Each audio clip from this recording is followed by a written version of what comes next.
বাংলাদেশের ইতিহাসে যেই পরিমাণ চুরি এই সরকার করেছে, বাংলাদেশের ইতিহাসে সেই পরিমাণ ডাকাতি চুরি আমরা আগে কখনো দেখি নেই।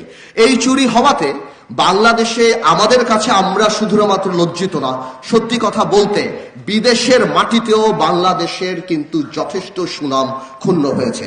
আল জাজিরাতে যখন দেখি যে জাভেদ সাহেবের মতো একজন মন্ত্রী, না সাহেব মানে জাভেদের মতো একজন মন্ত্রী, উনি 300 বাড়ি লন্ডনে করে, আবার 350 বাড়ি দুবাইতে করে, তখন আন্তর্জাতিকভাবে বাংলাদেশের ভাবমূর্তি নষ্ট হয়।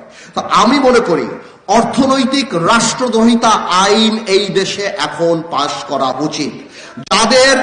যাদের দুর্নীতি কর্মকাণ্ডের জন্য বিদেশের মাটিতে বাংলাদেশের সম্মান হেয় হয়, বাংলাদেশের মানুষ ছোট হয়, বিদেশিরা যেখানে বাংলাদেশে ইনভেস্টমেন্ট করার আগে দ্য স্কেল অফ করাপশন যখন দেখে বাংলাদেশের মাটিতে, এবং তারাই যে কারণে বাংলাদেশে ইনভেস্ট করতে চায় না, আমি মনে করি এই ধরনের অপরাধীরা কোনো নর্মাল চোর না, এরা স্পেশাল চোর।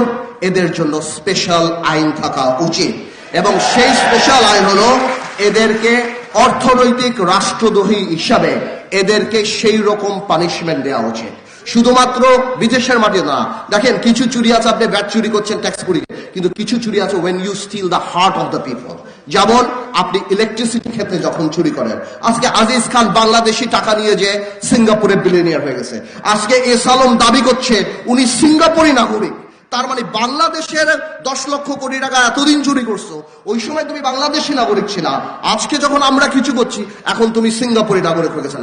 এরা রাষ্ট্রদ্রোহী, এদেরকে একাধিকবার ফাঁসি দেওয়া দরকার, কারণ এরা টাকাও চুরি করছে, এরা রাষ্ট্রের সিস্টেমও নষ্ট করছে। এই যে দরবেশ 30 লক্ষ মানুষকে শেয়ার মার্কেটে বাংলাদেশের মিডল ক্লাস ইকোনমি ধ্বংস করে দিয়েছিল।